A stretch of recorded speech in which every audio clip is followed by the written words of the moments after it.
बांधकामाशी संबंधित अपील प्रकरणात निकाली काढण्यासाठी 5 लाख रुपयांची लाच स्वीकारताना जिल्हाधिकारी कार्यालयातील महसूल सहाय्यक नरेश साधुरावजी बर्वे वय 54 यांना लाचलुचपत प्रतिबंधक विभागाने सापळा रचून ताब्यात घेतले।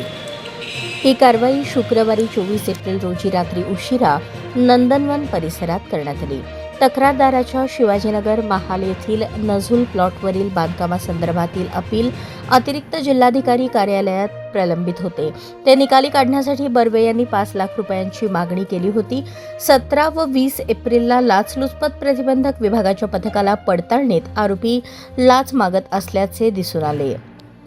त्यानंतर पथकाने सापळा रचला। त्यानुसार शुक्रवारी रात्री 11:30च्या सुमारास तक्रारदाराकडून पंचांसमक्ष बर्वे यांनी 5 लाखांची रक्कम स्वीकारताच पथकाने त्यांना पकडले। अंगझडतीत 5 लाख रुपये जप्त करण्यात आले। त्यामध्ये काही बनावट नोटांचाही समावेश असल्याची माहिती आहे। या प्रकरणी नंदनवन पोलीस ठाण्यात भ्रष्टाचार प्रतिबंध कायद्याअंतर्गत गुन्हा नोंदवण्याची प्रक्रिया सुरू असून पुढील तपास पोलीस निरीक्षक विवेक पडघन करत आहेत।